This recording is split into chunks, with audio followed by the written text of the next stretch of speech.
নবী জনাব মুহাম্মদ রাসূলুল্লাহ সাল্লাল্লাহু তাআলা আলাইহি ওয়াসাল্লাম দরুদ নবী আমার পয়গম্বর ওমরকে বলে ওমর তুমি বসে যাও।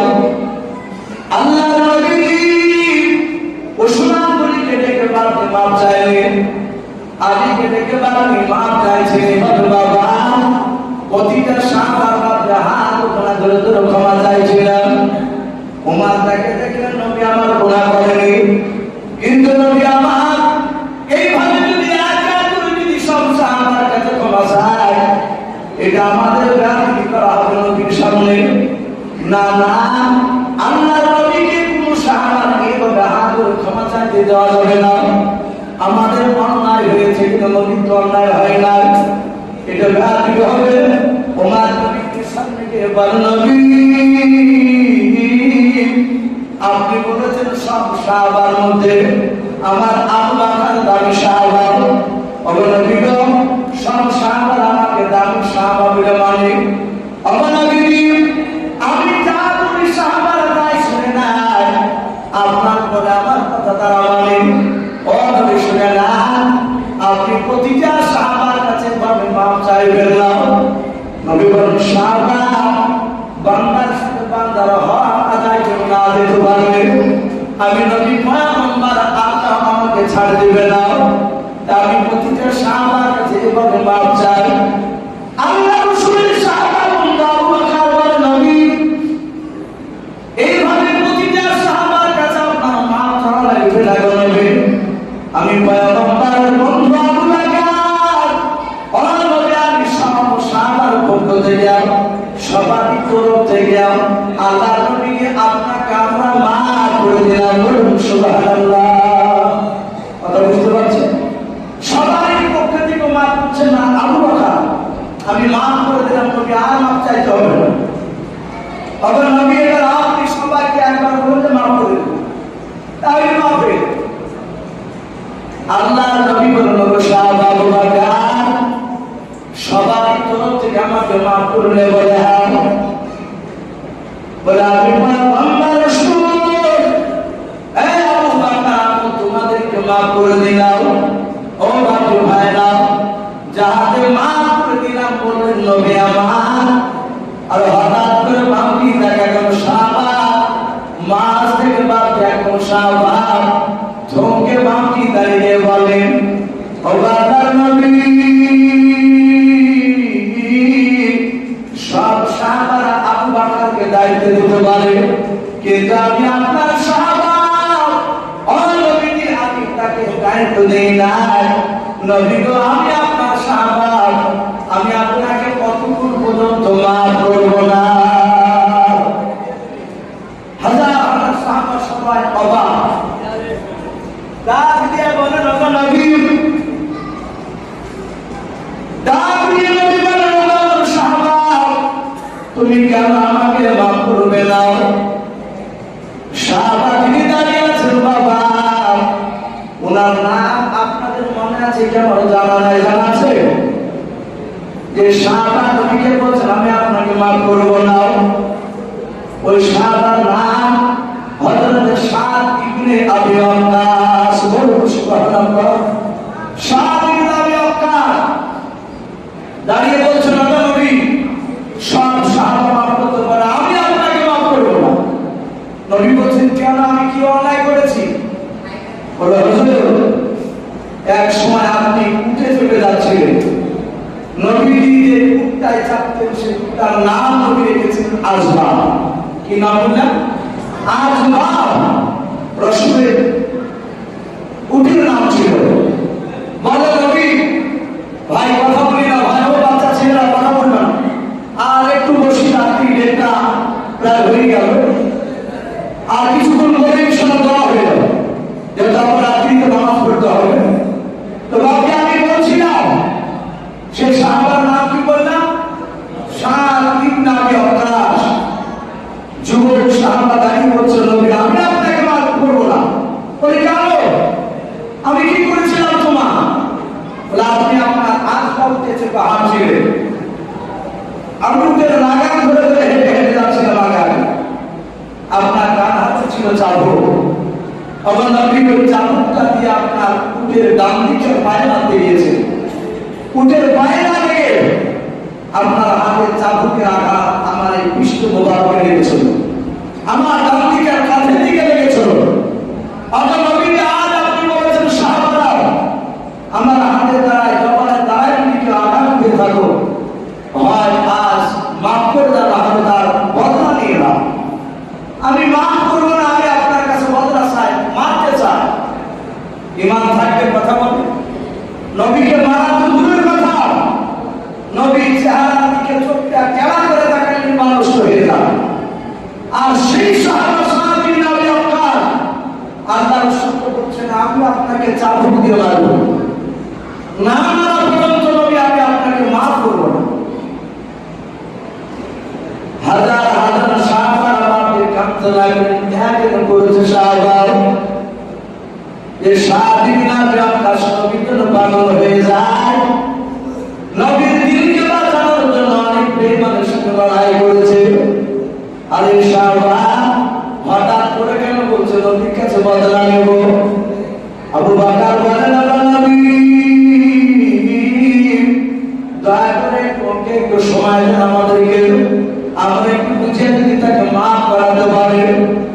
আবু বকর বলেন, আমার সাহাবী নবী আকাশ, এখানে তুমি বাকি যতগুলো সাহাবা আছে হাজার হাজার সাহাবা বানায়, ওরা আমার সাহাবা, আমরা সমস্ত সাহাবারা তার জীবনে নেকি কাজ করেছে। শুনে নাও, যদি আল্লাহ দরবারে যদি কোনো কাজ যদি পছন্দ হয়, যদি আমরা নেকি কাজ করে থাকি সাহাবা হাজার হাজার সাহাবারা সবাই নেকিগুলো আমরা তোমাকে দান করে দিলাম, তার বিনিময়ে আমার ওষুধকে তুমি মাফ করে দাও। সাহাবী নবী আকাশ বলে, না ভাই, এই আবু বকর আমি কারো নেকি নিব না, আমি নবীকে মারতে চাই। লাস্ট পর্যন্ত মারতে আবু বকর সাহাবী নবী আকাশের পা দুখানা জোরে জোরে কাঁদেন আর বলে, ওরে ভাই সাহাবী নবী আকাশ, তুমি আমার নেকির ব্যাপারে তুমি জানো বলে? হ্যাঁ জানি। আল্লাহ নবীজি যেদিন মক্কা ছেড়ে তার নবীকে সঙ্গে করে নিয়ে মদিনায় যাচ্ছিলেন, ওই দিন আবু বকরের ব্যবহারে নবী আমার এত খুশি হয়েছিলেন, এত খুশি হয়েছিলেন। আল্লাহ নবী বলেছিলেন, ওরে আবু বকর, সারা জীবনকার নেকি নয়, শুধু আজকে রাত্রির নেকিটা মক্কা থেকে মদিনা যাওয়া, হিজরতের রাত্রির নেকিটা শুধু আবু বকর এক পাল্লায় যদি তোমার নেকিটা রাখা হয়, কিয়ামত পর্যন্ত যত আমার উম্মতে আসবে, যারা ইন্তেকাল করে গেছে, বর্তমান আছে, আগামীতে আসবে, সব উম্মতের নেকি যদি অপর পাল্লা রাখা হয়, ওরে আবু বকর আমি পয়গম্বর বললাম তোমার নেকির পাল্লাটা ভারী হয়ে যাবে। বলুন সুবহানাল্লাহ। কি জানতাম না আমি সাহাবা আবু বকর? সে আবু বকর বলে, ভাই আমার সারা জীবন করে এমনকি শুনে না, ওই হিজরতের রাতের নেকির ব্যাপারে নবী বলেছেন, ওই নেকিটা শুনে তোমাকে দান করে দিলাম। এই ভাই তুমি নবীকে মাফ করো। সাহাবী নবী আকাশ বলে, না ভাই আমি মাফ করবো না, আমি নবীকে বদলা নিতে চাই, মারতে চাই। আল্লাহ নবী বলেন, আবু বকর ছেড়ে দাও, ওই আবু বকরকে ছেড়ে দাও। যদি সাহাবী নবী আকাশ আমাকে না মানে আর আমি তোমার পয়গম্বর ইন্তেকাল করে যাই, কিয়ামতের ময়দানে আল্লাহ যদি একবার প্রশ্ন করে, নবী দাও আমার সাহাবী নবী আকাশকে কেন মারতে দাওনি? তাহলে আমার সাহাবা আমি নবী পয়গম্বর জান্নাতে থেকে আটকা পড়ে যাব, ওর হক আদায় করে দিতে দাও, আমাকে পুরা করতে দাও। আল্লাহ নবী বলেন, সাহাবী নবী আকাশ তুমি আমাকে কি দিয়ে মারবা? বলো হুজুর যে চাবুকটা আপনি মেরেছিলেন, চাবুকটা বাড়িতে রাখা আছে, বলে তা তুমি নিয়ে এসো। সাহাবা দৌড়ে চলে গেলেন, চাবুক খানা বাদ নবীর সামনে নিয়ে এসে দাঁড়িয়ে বললেন, হুজুর এই চাবুক, এই চাবুকটা আপনি মেরেছিলেন, আজকে আপনাকে মারব। আল্লাহ নবী 10 হাত ধরে দাঁড়িয়ে আছে, সাহাবা সাহাবী আপনার 10 হাত চলে দাঁড়িয়ে বলেন, নবী আপনি রেডি হয়ে যান। হাজার হাজার সাহাবারা বাদ তারা কেউ যদি আঙুল তুলে কথা বলতো সাহাবারা সহ্য করতে পারতো না, অমনি পারতো তাকে জবাই করার জন্য বাপকে রেডি হয়ে যেত।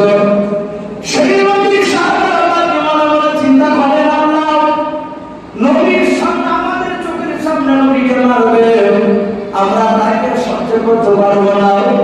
প্রতিটা সাহাবা এইভাবে বাপকে চোখ দুটো বন্ধ করে আছে। নবী বলেন, সাহাবাদের কথা বলবো না, 7 দিন আগে অক্কাশকে বদলা নিতে দাও। সাহাবারা চোখ বন্ধ করে আছে। আল্লাহর নবী বলেন, সাহাবা তুমি আমার সামনে দিকে মারবা না পেছন দিকে মারবা? বলে হুজুর আমি পেছন দিকে মারবো আপনার। নবীজি আমার ভালো মনে পড়ে যায়, যেদিন আপনি আমাকে মেরেছিলেন সেদিন আমার ডান দিকের কাঁধে কোনো পাঞ্জাবি ছিল না। আবার নবীজি আজ আপনাকে আমি মারবো, নবী মারার আগে আপনার ডান দিকের পাঞ্জাবি খানা একটু নিচু দিকে টানে ধরেন, নিচু দিকে আপনি নামান। সাহাবার কাঁধে না হলে নবীকে মারা তো অন্যায়। আবার নবীর জামাটা আপনি টানতে বলছে। আল্লাহ নবী বলেন, ওর 7 দিন আগে আপনার এইটা আমি জামার গুদামটা খুললাম, এভাবে পড়া কেন আপনি টানতে লাগলেন? আল্লাহ নবীর ডান দিকের বাবা পড়ার খানা জামাটা আপনি টানিয়েছেন। আর হঠাৎ করে সাহাবা আপনি দেখতে পেলেন বাবা আল্লাহ নবীর ডান দিকের কাঁধে বাবা একটা গোস্তের টুকরা ছিল, হাড়ের 3 পিস সমান হাড় ছিল। তো বাচ্চাগুলো দেখে দেব ওই 3 পিস সমান কোন রাবি লিখেছেন বাবা পবিত্র দিনের সমান বাবা সবুজ রঙের মতো বাতি দেখতেছিল। ওই গোস্তের টুকরাটা, ওই টুকরাটাকে বাবা আল্লাহ নবী কি বলেছেন, এটা মাহারে রওয়াত করুন সুবহানাল্লাহ। ও বাবা ভাইরা, এই মাহারে রওয়াত কোন নবী রাসূলকে দেয় না, আদম নবীকে দেয় নাই, মুসা নবীকে দেয় নাই, ঈসা নবীকে দেয় নাই, দাউদ নবীকে দেয় নাই, ইব্রাহিম খলিলুল্লাহ আলাইহিস সালাম এইভাবে বাবা সব নবীকে দেয় নাই।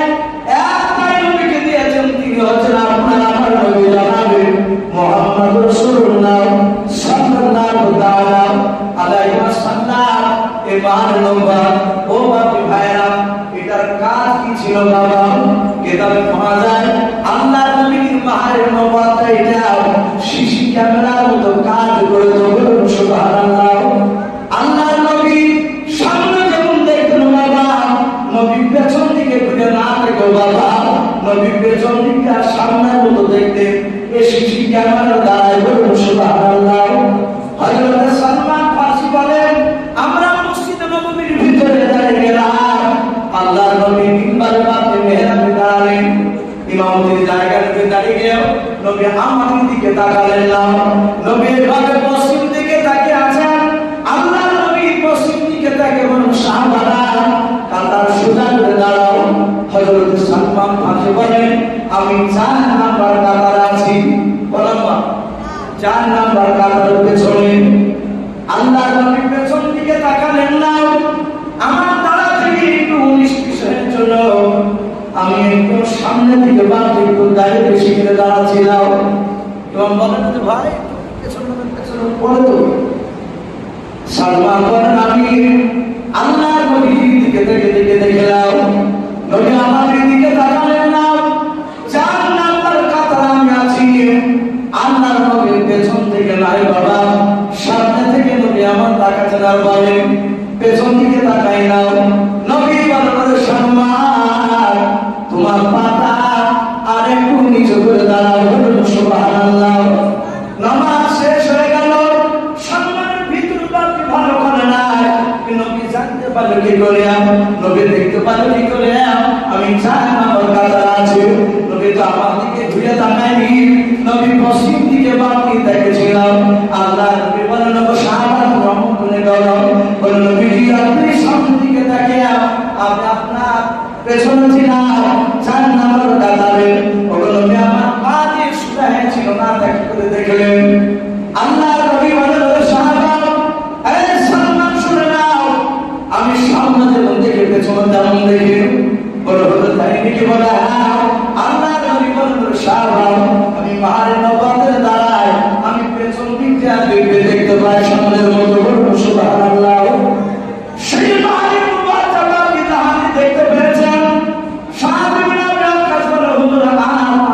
কাটা লাগবে না, ওইভাবে ধরে থাকে। আল্লাহ নবী পশ্চিম দিকে মুখ করে দাঁড়িয়ে আছে, এইভাবে গাড়ি পাল্টাও, কলা কাটা বাপে টেনে ধরে দাও। সাধু নামে আকাশ থেকে দেখলো তোমার বাবা, এখানে বাপে দেখতে পেয়েছ নবে। সাধু নামে আকাশ পাইকার করতে করতে বাপি ধরে এসে আল্লাহ নবীর মাথার উপরে বাপে চাপক তুলে নবীকে এভাবে মার থেকে বাপে মারলেন না, নবীর মাথার উপর দিয়ে চাপকখানা বাপে টান মেরে ফেলে দিও। আল্লাহ নবীর ডান দিকের কাঁধে মারল বাপে, সাধু নামে আকাশ চুমা দিয়ে দিলেন, বলুন সুবহানাল্লাহ। চুমা দিয়ে উনি সাদা দেন, আল্লাহ নবীর পাখানা বাপি করে ধরে কাঁধে না বলল নবী গাও বেআদবি করে ফেলেছে, নবী অন্যায় করে ফেলেছে। নবী আমি আপনাকে কি মারতে পারি নবী গো, আল্লাহ নবী আপনার পাখানা ধরে ক্ষমা চাই, আমি অনেক অন্যায় করেছি, বেআদবি করেছি, নবী আপনি আমাকে মাফ করে দেন। আল্লাহ নবী অবাক হয়ে গেলেন। আল্লাহ নবী এইভাবে হাত করে ধরে বলেন, এই স্বাধীন নামে আকাশ পাগল আমার, এটা পাগল, এইভাবে কেন তুমি পায়খানা করছি না বলো, তুমি আমার স্বাধীন নামে আকাশ মারে মারতে তুমি মারো বানাও, কেন তুমি এরকম তুমি সাহাবাকে গালাও, কেন তুমি আমাকে কষ্ট দিও, এতক্ষণ পায়খানা অভিনয় কেন তুমি করলে বলো। স্বাধীন নামে আকাশ মানে নবী গো, দুনিয়ার বুকে আপনি আপনার তুমি নাই, তো আর নারী আর পুরুষকে জান্নাতের সার্টিফিকেট দিয়েছেন, বলুন সুবহানাল্লাহ।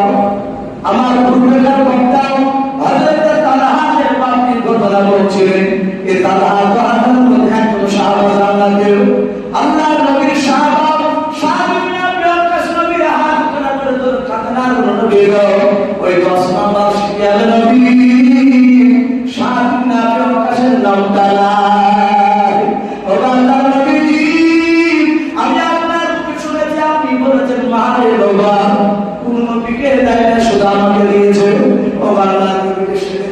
ধারণা করলাম এটা নিশ্চয় কোনো দামি জিনিস হবে, নবী আপনি আমাকে মেরেছেন এটা সত্য, কিন্তু নবী আমি অপেক্ষা ছিলাম কবে আপনি আমার কাছে মাপ চাইবেন, ক্ষমা চাইবেন, আর সেদিন ক্ষমা না করার বাহানা গাইলায় আমি আপনার মারে নবাতে চলে দেব, এটা আমি আশা করেছিলাম নবী গো, আজ আশা পুরা করে নিলাম।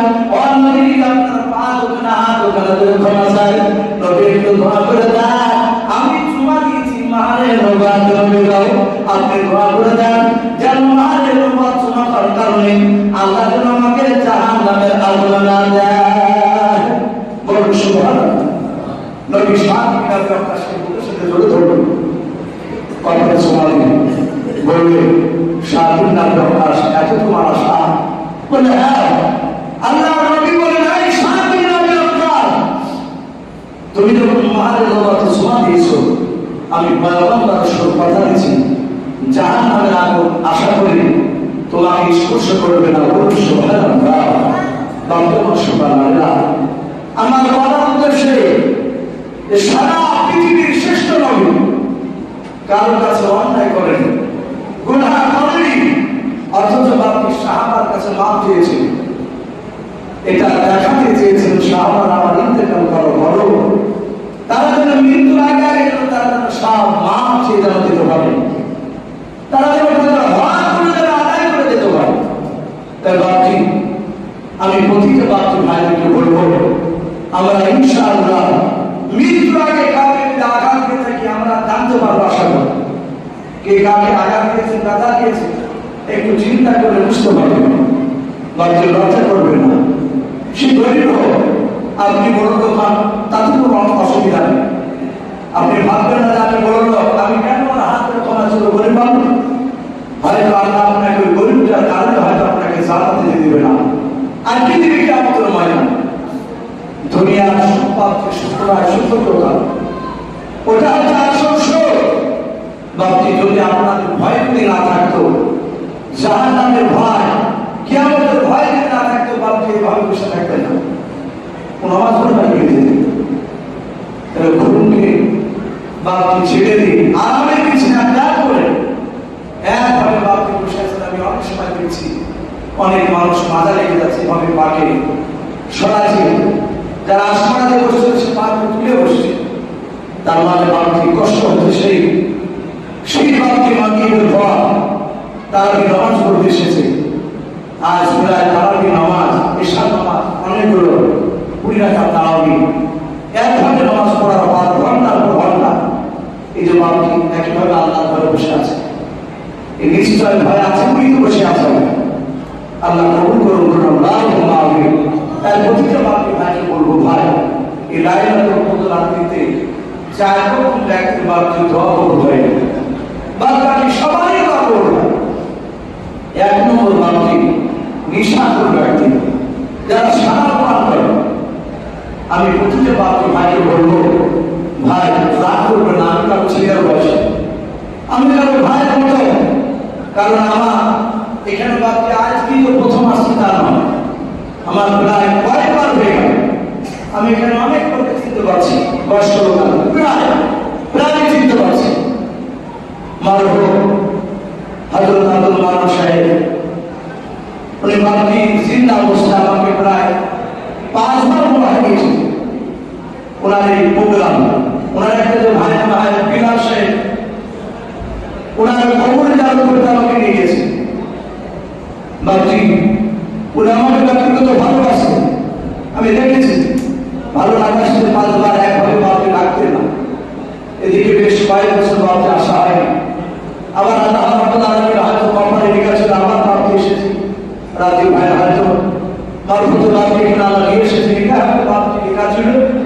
নবীজি বলেছেন, রুহের জগতে দুনিয়াতে আপনি আমি আসার আগে সবাই রুহে একদিন আল্লাহ তৈরি করেছে এবং একই সঙ্গে ছিলাম। আল্লাহ নবী বলেন, রুহের জগতে যার সাথে যার যতবার দেখা হয়েছে, দুনিয়াতে তার সাথে ততবার না দেখে তার ইন্তেকাল হবে না। বলুন সুবহানাল্লাহ। তাহলে বাপকে যে দীর্ঘ 5 বছর পর বাপকে আবার আপনাদের সঙ্গে দেখা, তার মানে বাপকে ওখানে দেখা হয়েছিল। আবার হাতে বাপটি দেখা ওখানে হবে না, আবার দেখা হবে আরো। তাই বাপটি আমরা যদি কেউ নিশা করে থাকি, বাপ আল্লাহ রহমান, আল্লাহ রহিম, আল্লাহ গফফার, একটু আল্লাহর কাছে আজকে বাপটি দোয়া করবে। নবী বলেছেন, রমজান মাস পেল পাওয়ার পর তার জীবনের গুনাহ মাফ করে দিতে পারলো না, তার যে হতভাগা পৃথিবীতে কেউ না। 11 মাস গুনাহ করেছে বাপ, রমজান মাস গুনাহ মাফ করা মাস। তাই যত পারবেন ইবাদত করে আল্লাহর কাছে কাঁদাকাটি করে গুনাহকে মাফ করার চেষ্টা করুন। নিশা করে বাপকে তওবা করতে আগামীতে যেন না করতে হয়। 2 নম্বর বাপকে আমি আপনাদেরকে বলবো, বাপের অবাধ্য সন্তান, যারা বাপের কথা শুনে না, মার কথা শুনে না, তাদের দোয়া বাপটি কবুল হবে না। বাপটি যারা হিংসা করে, পরে সমালোচনা করে, তাদের বাপটি দোয়া কবুল হবে না। প্রতিটা বাপটি ভাই থেকে বলবো, বাপটি এটা ইবাদতের রাতে আছে, আমরা ইনশাআল্লাহ তওবা করে বাপটি প্রতিটা মানুষ আমরা নামাজ পড়বো ইনশাআল্লাহ। এই যে বসে বক্তব্য শুনছেন আপনারা, এটাও বাপটি ইবাদতের মধ্যে শামিল হবে। এসব নামাজ পড়েছেন, তারাবি করেছেন, এটাও ইবাদতের মধ্যে বাপটি লাইলাতুল কদর যদি আজকে রাত্রি হয়ে যায়, আলহামদুলিল্লাহ সবাই আমরা নামাজ খাবে। তাই বাপটি মনে করবেন না যে হয়তো এই প্রোগ্রামটা না হলে মনে হয় আমরা এতক্ষণ পর্যন্ত 50 রাকাত নামাজ হয়ে যাবে, এটা ভাববেন না। এটাও জিকির, এটাও বাপটি আপনার ইবাদত। আল্লাহ রাব্বুল আলামিন আমাদের সকলকে আমল করার তৌফিক দান করুন। আল্লাহুম্মা আমিন। নিশ্চয় আমার পূর্বকার বক্তা আমি আসার আগে হয়তো ইতিকাফ সম্পর্কে আয়োজন করতে পারে। আপনাদের মসজিদে যে ইমাম সাহেব হাফেজ আব্দুল্লাহ সাহেব, ওনাকে বহুদিন থেকে বাপটি আমল ছিল, মনেও ছিল। আপনাদের এখানে থাকতে থাকতে আমি ওনার সঙ্গে পরিচয় হয়েছি, আশাটা করতেই পারবো। উনি হয়তো বলেছেন আপনাদেরকে, এ থেকে আপনি লাইলাতুল কদর নামাজ এমন কোন নতুন জিনিস নয় যে নামাজ নতুন যে আলাদা হবে তা না, একই নিয়মে হবে। 2 রাকাত করে আপনি নিয়াত করবেন। আরবি নিয়াত না জানলে কোনো দুঃখ করার ব্যাপার নয়, বাংলা ভাষাতে বলবেন আপনি 2 রাকাত লাইলাতুল কদরের নামাজ, নফল। এই নামাজ কাজটা নফল। আপনি যদি নফল যদি বলেন তা হবে, না বললেও হবে, শুধু যদি বলেন লাইলাতুল কদর 2 রাকাত নামাজ আমি পড়ছি পশ্চিম দিকে মুখ করে আল্লাহু আকবার, তাহলে আবার যদি বলেন যে আমি 2 রাকাত লাইলাতুল কদর নফল নামাজ পশ্চিম দিকে মুখ করে পড়ছি আল্লাহু আকবার, এটা হবে। বলে বাকি যারা সূরা জানে, যত বড় বড় সূরা জানেন সব পড়লে অসুবিধা নেই। যদি একেবারে সূরা বেশি না জানেন, ছোট সূরা গুলো, তাহলে বাকি যেগুলো জানেন একটা সূরা ফাতিহার পরে যে কোনো সূরা পড়তে হবে। মনে রাখবেন যে সূরাটা প্রথম রাকাতে পড়বেন ওটা যেন একটু বড় হয়, দ্বিতীয় রাকাতে যে সূরাটা পড়বেন প্রথমটা সূরা যেন একটু ছোট হয়, এবং নিয়মটা যেন একটু বাকি প্রথম থেকে যেন নিচে দিকে হয়। যেমন যারা কোরআন পড়া জানে, আলাম তারা কাইফা ফাআলা রাব্বুকা বিআসহাবিল ফিল 30 পারা আছে। এই আলাম তারা সূরা ফিল, আলাম তারার পরে আরেকটা সূরা কি সূরা আছে বলুন, ইলাফি কুরাইশ। তাহলে আপনাকে পড়তে হবে ওই আলাম তারা, তারপরে ইলাফি, তারপরে আবার সূরা আছে আল-আইতাল্লাহ, তারপরে আছে ইন্নাতাই, তারপরে কুলিয়া ওয়াল কাফির, তারপরে আছে ইদা যা, তারপরে আছে তাব্বাত ইয়াদা, তারপরে আছে সূরা শুরু, তারপর আছে ফালাক, তারপরে নাস। ওপর থেকে নিচে নামলে বুঝতে পারলেন তো? কারণ নামাজ পড়তে হবে ওপর থেকে নিচে। এবার যদি আপনি পড়েন লেলা আপনি পড়তে লাগলেন প্রথম রাকাত দিয়ে, দেখা গেল যে আপনি আলাম তারা পড়ে নিতে পারেন, নিচ থেকে ওপরে উঠে যাচ্ছে। এই নামাজটা আসলে বাপজি তারতিবের খেলা। এভাবে নামাজ ইচ্ছাকৃত পড়বেন না, হ্যাঁ ভুলবশত হয়ে গেছে। দেখুন আপনি তাব্বাত ইয়াদা পড়ছেন প্রথম রাকাতে, দ্বিতীয় রাকাতে ইখলাস করব ভেবেছেন, এর উঠে আপনি আপনি পড়তে লেগেছেন, তার মানে উল্টে হয়ে গেছে। নিচে পড়েছেন আগে, তারপরে পরেরটা পড়ছেন একদম আগের সূরা। তাহলে না জানতে পড়লে নামাজ হবে ইচ্ছাকৃত পড়া যাবে, এটা তারতিবের খেলা, আদবের খেলা। তাহলে প্রথম থেকে পড়ে আসে, এতে 3 আয়াত হবে, তাহলে নামাজ হবে। কারণ ঈশ্বর রহমান মুখস্থ থাকে, আর রহমান আল্লাহ কোরআন খলাকাল ইনসান, যা আল্লাহ আমরা বলে যার একটা কাজ হয়ে যাবে, ওখানে 3টে সব আয়াত হয়ে গেছে। আমরা যদি পড়ে জানেন তো বড় পড়বেন, অসুবিধা নেই, এইভাবে তোমার কাজ করে মাত্র পড়বেন। কেউ যদি মনে করেন যে আমি অন্য সময় জানি না, আলহামদুলিল্লাহ সবাই ইখলাস একবার পড়লে হবে। যদি মনে করেন যে আমি 1 রাকাতে 3 বার পড়ব, ওটাও যায় আছে। তাই বলে অনেকে কোনো 15 বা 30 বার পড়ি, এভাবে মনে মনে আঙুল গলে নামাজের জায়গায় দেরি সূরা ইখলাস 4 বার হলে তখন এভাবে 4 নম্বর আঙুলে নিয়ে যায়, ঠিক এভাবে বলা হবে। ও 15 বার পড়তে গিয়ে দেখা গেল টার্গেট করেছেন 15 বার, পড়তে যা 16 বার হয়ে গেল, কোনো আমরা নিয়ে গেল। কিন্তু বাকি যে কোনো সূরা পড়াটাই উত্তর পড়বেন, অসুবিধা না। যদি সূরা ইখলাস 3 কাছে দেবে কেউ পড়ে 1 রাকাতই, তাও কোনো সমস্যা নেই। 2 রাকাত পড়া হয়ে গেল, সালাম ফিরলে আবার 2 রাকাতে নিয়াত করে আবার বাবুলে ভাবে পড়বে, সালাম ফিরলে ফিরে বাবজি আস্তাগফিরুল্লাহ বেশি বেশি পড়বে, তওবা করবে, কলমা পড়বে, সুবহানাল্লাহি ওয়া বিহামদিহি সুবহানাল্লাহিল আযীম, এগুলো পড়বে। ইমানুল ফাসল আমাতু বিল্লাহি মালাইকাতি ওয়া কুতুবিহি, এগুলো জানা থাকলে পড়বে। এক কথায় যত অসুবিধা নেই সব পড়বে। পড়ার পরে বাপটি আল্লাহর কাছে কাদাকাটি করবে, আল্লাহর কাছে যা ইচ্ছা তাই চাইবে। যাওয়ার পরে লাস্টে বলা বলবে, হে আল্লাহ, এই দোয়াগুলো আমার নবী মুহাম্মদ সাল্লাল্লাহু আলাইহি ওয়াসাল্লামের কিংবা বিশ্ব নবী ওসিলা করে আমার এই দোয়াকে কবুল করে না। পারবো তো বলতে ইনশাআল্লাহ। নবীর ওসিলাটা বাপটি দেবে, নবীর ওসিলা ছাড়া বাপটির দোয়া কবুল হয় না। আর তাড়াহুড়া করে বাপটি রাকাত বেশি পাল্লা দিবে না। সকালবেলা চাই তখন বলবেন, ভাই রাকাত করেছো? তুমি বলবেন, ভাই বেশি করিনি, 24 রাকাত। কোনো মুসলিমকে আয়েশা বলবে, ভাই আমি 150 রাকাত করেছি ভাই। মানে একজনের মতো, হ্যাঁ ভাই, না এটা বাহাদুরি না, পাইকারি হার নামাজ পড়বে না, সেজদা দিবে লম্বা, রুকুতে থাকবেন লম্বা, তসবিহ করবেন অনেকক্ষণ ধরে। আপনার নামাজ 12 রাকাত হোক, নামাজ 20 রাকাত হোক, কিন্তু নামাজটা ধীরে সুস্থ করবে। অনেক রাকাত করতে হবে তা না, যাই পড়েন একটু ধীরে সুস্থ করবে। আল্লাহ আমাদেরকে কবুল করুন। আল্লাহুম্মা আমিন, আল্লাহুম্মা আমিন। বাবজি, নামাজ এই মসজিদে সবাই করতে হবে তা জরুরি না। নফল নামাজ, ফজরের নামাজ বাড়িতেও পড়লেও নেকি আছে, জায়েজ আছে। আল্লাহ রাসূলের বিবি আয়েশা বলেন, আমি দেখলাম বিশ্ব নবী আমার বাড়িতে আসলে নবী পানি পড়েছে, আমি ছোট্ট মেয়ে, আমি ভুলে গেলাম। নবী নিচে নামাজে দাঁড়িয়ে গেছে।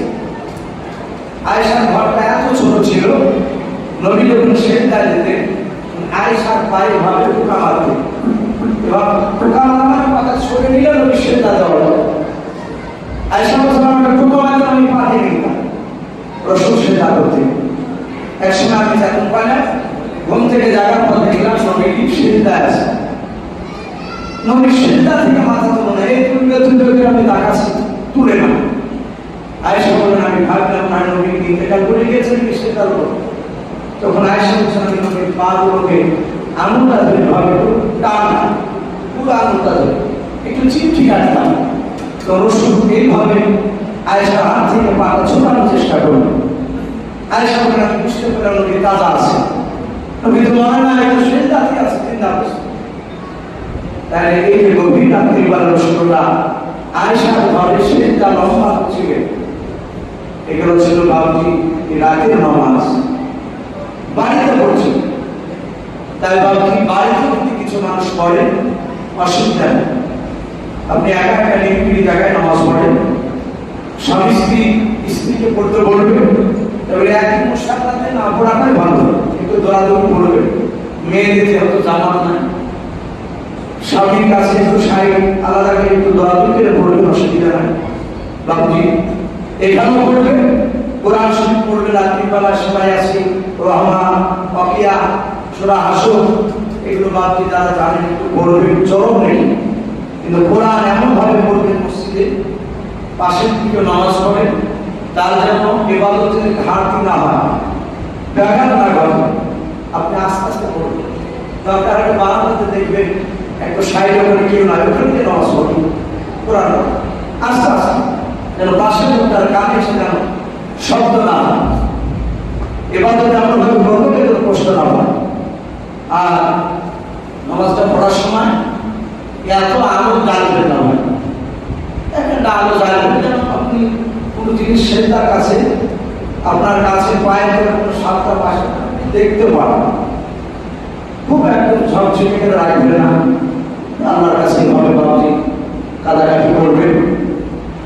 এটা কাদা না, কান্দন সবাই পাবে না। পা কেউ মোনাজাত করে দেখেন অনেকের কাঁদে, যখন আরেকজনের থেকে থেকে হাসে, হাসবে না। কান্দন যদি নাও বেরোয়, কান্দার ধর করবে, কান্দা তো না, এটা নামাজে করা যায় আছে। আল্লাহ বলেছেন, বান্দা আমার কাছে কাঁদো, কান্দো যদি না বানায় তো কান্দার ধর করে আমি আল্লাহ তোমাকে ক্ষমা করব। এই জন্য বাবজি চেষ্টা করবেন, কাদা চোখের পানি করার চেষ্টা করবেন। আল্লাহ রাব্বুল আলামিন আমাদের সকলকে আমল করার তৌফিক দান করুন। আল্লাহুম্মা আমিন, আল্লাহুম্মা আমিন।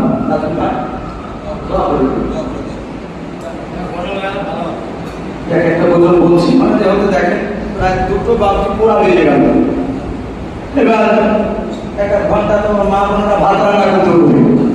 এবার একইভাবে কত মাইক চলে, অনেক মা বোনেরা বাড়িতে হয়তো নামাজ পড়তে পারে, তাদের হয়তো নামাজ দিয়ে তাদের ক্ষতি হবে।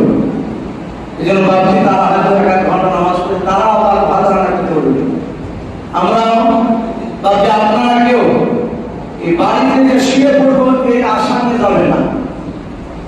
যদি ঘুম চলে আসা বাড়িতে তাহলে এখানে আবার নতুন করে ওষুধ করিয়ে, ওষুধ আছে সবাই, অনেকের ওষুধ আছে, কিন্তু কতজন নামাজ পড়ার জন্য ভাবছি আবার হয়তো চেষ্টা করুন, আবার ভালো করে ওষুধ করুন, ওষুধ করে এসে আবার নামাজ ভাবছি নামাজ পড়বে, ওরা হয়তো বাড়ি 1 ঘন্টা গিয়ে আরাম করতে পারে। হজর তুই যাবো